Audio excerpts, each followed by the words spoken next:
dis nou sulke tyd, dis nou of nooit. Harry iets die hele tyd, voluit. Nie ophou speel nie. Tel mekaar op as een nou moeg is, help mekaar. As jy bang is vir die ouetjie wat dalk groot is, kom, double hit hom. En duik jy hom hard. En ons speel nou saam as 'n span. Ons vertrou in mekaar. Dis reg. Ek dink dit is waar die toernooi begin op die einde van die dag, is buite die lyne.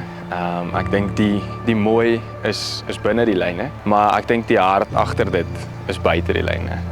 Sonder borge soos ons hoofborg VKB sal dit onmoontlik wees om hierdie week te laat voortgaan. Die koshuisvoorbereiding, die opstel van alles, die mense wat mens leer ken, dit hou dit lewendig, dit hou dit exciting, dit hou die skool aan die gang.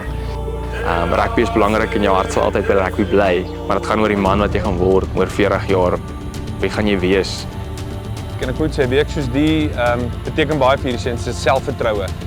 Sommige van hulle kry hierdie geleentheid meer as een keer in hulle lewe, maar die ander kry hom een keer.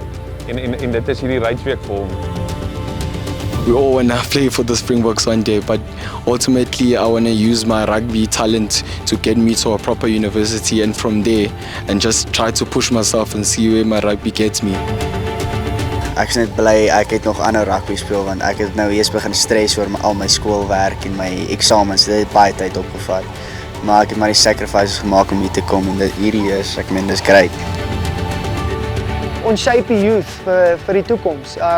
So vir my is dit nie oor nou nie, maar oor 10 jaar as hy by die Bokke speel, en dis sulke ouetjies is die hart wat hulle net aanhou. Die een nou is die ligste in die toernooi, maar is een van die beste spelers.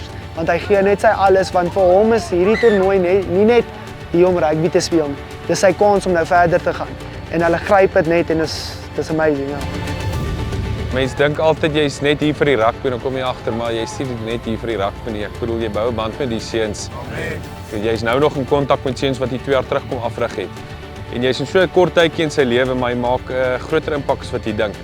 Vanoggend bel iemand my oor ons seuns en sê, hoor, hierdie seun kort dit en dit. En hy het nie 'n pa of 'n ma nie, so jy wil hom net help want hy's te skaam om te vra.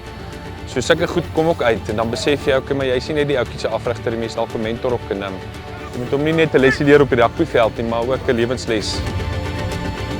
Wat rugby lekker maak is ook die sosiale aspek daarvan. So dit was vir ons baie belangrik dat die ouetjies ten minste vandag kan ontspan en geniet en 'n bietjie van rugby vergeet. En hulle 'n bietjie mekaar leer ken as spanmaats en vriende en so aan. So dis baie belangrik hierdie afdag wat ons het.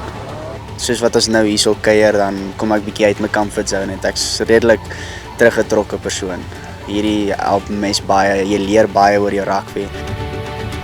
You know, just seeing the culture and the vibe here, and just meeting new boys, not even in my team, but in just different teams, and actually knowing their background and where they come from their schools. It's just, it's really exciting to see what rugby really brings to, you know, the Rates side of the side. I mean, at the end, you know, it's just always good brotherhood, and you see like the hugs and like, you know, just the chatting and just seeing that after like the game, you know, all the boys just get along with each other. Dis wat sport so spesiaal maak. Op die veld maak die ander goed nie saak nie. Daar is hulle broers, omstandighede waar jy vandaan kom as irrelevant. So ek dink is 'n baie groot, nie net vir die ouetjie wat nie het nie, maar vir die ouetjie wat ook het. Is dit ook 'n lewensles om die ander ouetjies se waarde te sien bo en behalwe wat hy het by die huis en wat hy nie het nie. So ek dink dit was spesiaal.